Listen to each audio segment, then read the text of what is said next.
حراي كبرات تخطاتلتي كمي وعلكم حجي بطعمي عقرمتي زيناتات اللو زيوم زيناتات نابخاتكم قنبلوينا بمجمريا رأي لي سمعوا لي كاب آتيو موزولو قودا قودي موسي حاسو سو يقولو حدش كيدان وتهدراوي نمسرات ما قويا تجمير الله سنت تمسرتو كن ان امريكا اسرائيل حدغنيا ايو خون سلازي ازي يومن كالوتن حبريتاتات نابقاتكم كنبلنا نذ چانلنا شير لايك سبسكرايب غبرو كبرات تخطاتلتي كمي ويلكم حراي نابت حبريتا كنكيدينا اتن ناي مجمريا حبريتا زخون ناي ايران مراحي حدا حساب اقرب له اذا حساب انتايو كم نيتو وتهدراوي حدنت مسرات باكستان ايران تركي سعود عربيان ግብፅን ሓደ ወታደራዊ ግንባር ንምስራት ጻውዒት አቅርቡሎ እዚ ኣብ ግብፂ አኺባ እንዳተኻየደ ይርከባሎ እዚ አኺባ እንተዳ ብጽቡቅ ተወዲኡ ኣብ ተኸባቢ ዘሎ ቤዝ ናይ አሜሪካ ብሙሉ ክስጎግ ማለት እዩ እዚ ድማ ውድቀት ናይ አሜሪካ ከፋጥኖ ከም ዝኽእል ዓቢ ተጽቢት ተገይሩሎ ማለት እዩ ስለዚህ ሕጂ ብጣዕሚ ከቢድ ግዜ እንዳመፀ ይረአየሎና አሜሪካ ማለት ተቃለ አሜሪካ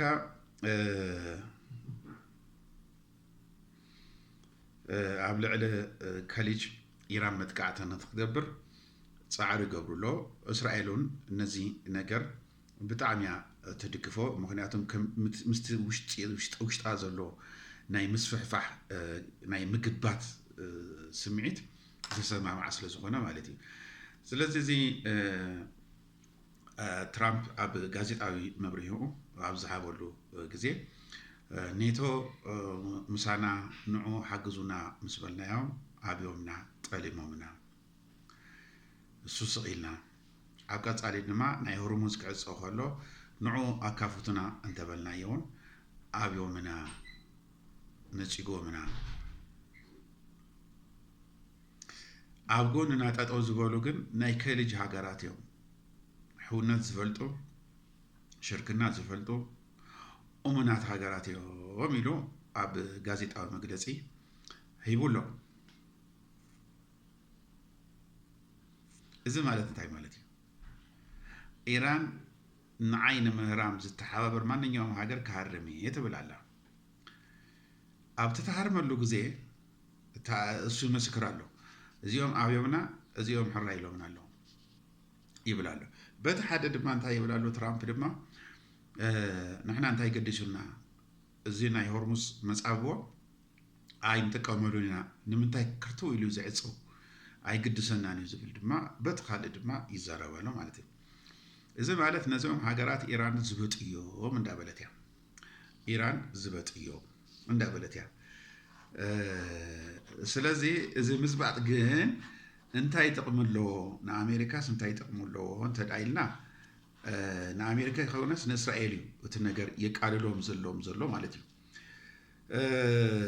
እቲ ነገር ዘቃልሎም ከመይ ገይሩ እዩ እሳቶም ናይ ኢራን ሓይሊ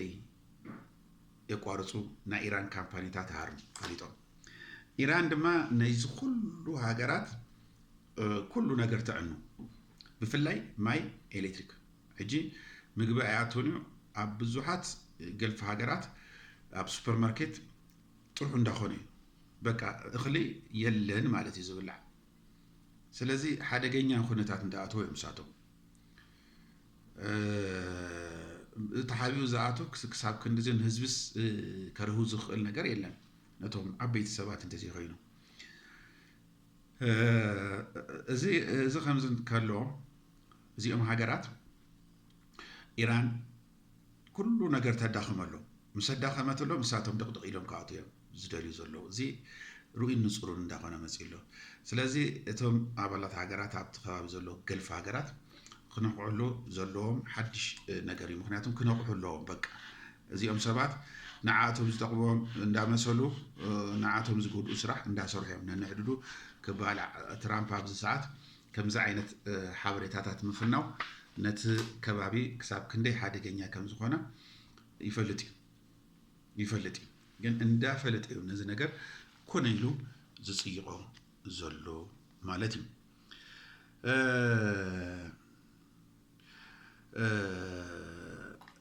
እዚ ስእሊ ከሪአኩም መጀመርያ እዚ ስእሊ ከሪአኩም እዚ ወተሃደር ረእይዎ እዚ ወተሃደር ሕጂ ናይ ኣሜሪካ ወተሃደር እዩ ሓደ መልእኽቲ ኣመሓላሊፉ ኣሎ ኣነ ካብ ሰራዊት ኣሜሪካ ወፂእ ኣለኹ ኣይደልይን እየ ምክንያቱም ናይ ግፍዒ ናይ በደል እዩ ህዝቢ ኣሜሪካ ድማ መልእኽታት ተሓላሊፉ ኣሎ ህዝቢ ኣሜሪካ እዚ ዘሎ መንግስቲ ናይ ግድን ክእለይ ኣለዎ ምክንያቱም ንህዝቢ ኣሜሪካ ዘዋረድን ንህዝቢ ኣሜሪካ ዘይጠቅምን ስራሕ ይሰርሕ ኣለዎ ክብል ሓደ ኣሜሪካዊ ወታደር ተዛሪብሎ ስለዚ ኣብ ወታደራት ኣሜሪካ ውሽጢ ንውሽጢ ሓያል ስርሒት ይስራሕ ኣሎ ማለት እዩ ውሽጢ ንውሽጢ ሓያል ስርሒት ይስራሕ ኣሎ እዚ ብጣዕሚ ኣደገኛ ነገር እዩ ማለት እዩ እቲ ካልእ ሰለስተ ዓበይቲ ነገራት ኣብ እስራኤል ተራእዮም ኣለዉ እዚኦም ሰለስተ ዓበይቲ ነገራት እቲ ቀዳማይ ናይ ኒውክለር ፀዓት እዩ ናይ ኒውክለር ፀዓት ስለ ዝተሃረመ ኣብ እስራኤል ሙሉእ ስርሑ ጠጠው ኣቢሉ ኣሎ እዚ ፀዓት ምናልባሽ 80% ናይ እስራኤል ናይ ሓይሊ ፀዓት ዝህብ ዝነበረ እዩ ስለዚ እዚ ጠጠው ምባሉ ንእስራኤል ናይ ብሓቂ ሓያል ዝኾነ ውርደት ይወሪድዋ ዘሎ እቲ ካልእ ናይ ሚሳኤል ምምፃእ ሳይረን ዝገብራ ወይ ድማ ዝብላ ድምፀን ተለኪቱ ኣሎ ጠጠው ኢለን ኣለዋ ምክንያቱም ተሃሪመን ኩለን እዚ ድማ ንህዝቢ እስራኤል ቅድሚ 12 ደቂቕ እቲ ሚሳኤል ኣብ ምብፅሑ ኣብቲ ምሕቢኦም ይሕብኡሉ ዝነበረ እዩ እዚ ጠጠው ክብል ከሎ ብዙሕ ነገር እዩ ጠጠው ዝብል እቲ ሰብ ንሓደጋ ጋለፅ እቶም ሰረቕቲ ኸማን ሳይረን እንዳተፀበዩ ዝሃድሙ ዝነበሩ ንሳቶም እጅ ከፍንጂ ዝተሓዘሉ ገለመታት እንዳተፈጥረ መፂሉ እቲ ሳልሳይ እስራኤል ንመጀመርያ ግዜ ናይ ዓለም ለኸ ሚድያታት ንዑ እተው ምባላ ንመጀመርያ ግዜ እዚ እስራኤል ንዓለም ለኸ ሚድያታት በጃኻትኩም ንዑ እተውለይ ረእዩኒ ክትብል ኣገራሚ ኮይኑ ተራእዩሎ ማለት እዩ ስለዚ ሕጂ እስራኤል ነቶም ሚድያታት ረእዩ እዚ ተሃሪምና ሰለስተ ቦታ ክልተ ቦታ ተርኢ እዚ ናይ ኒውክለር ጣብያ እቲ ዓብይ ወተሃደራዊ ቦታታት ተሃርሞ እሱ ጥራሕ ተርኢ ካልእ ኣይተርዒን እያ ቀደም ኣይእትወኩም ንኺዱ ብያ ኣነ ድላይ ክገብር እየ እንዳበለት ትዛረብ ዝነበረት እስራኤል ሕጂ ርእይለይ ስምዖለይ በጃኻትኩም ኣድሕኑኒ እንዳበለት ትልምን ከም ዘላ መርኣያ እዩ ተባሂሉ ኣሎ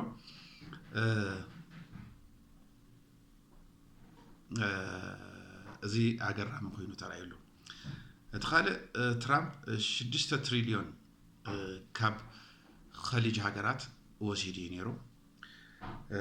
እዚ ዝወሰዶ ኣነ ክከላኸለልኩም እየ ኣነ ክሕልወልኩም እየ ኣነ ከምዚ ኢሉ ሕጂ ግን እንታይ ኢልዎም ኣብቲ መጨረሻ ኪዱ እያ ኣነ ዝፈልጠኩም ነገር የለን ኢልዎም ኣሎ ማለት እዩ እዚ ናይ ሆርሙዝ ሰርጥ ኣነ ኣይገልገለሉኒ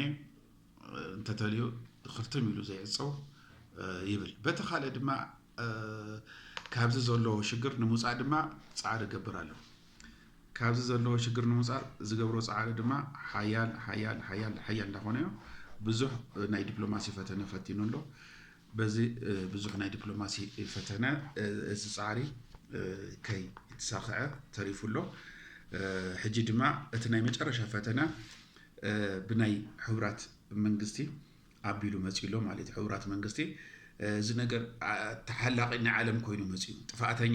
ኢራን ገይሩ መፂሎ ማለት እዩ አንተይ ኣብቲ ዜና ሓቢረኩም ነይረ እዚ ኩሉ ንዓሊ ፅበት ናይ ኣሜሪካ እዩ ካብዚ ኩናት ከመይ ገይሮም ወፁ ሰዓርቲ ኮይኖም ክወፁ ብዙሕ ፈቲኖም ግን ፈሺሎም እዮም ምክንያቱም ኢራን ብዙሕ መንገዲ ዓፅያ ትድግድጎም እያ ዘላ በዓልታዊ ዓብዪ ኪሳራ እንዳበፅሐ እዩ ዘሎ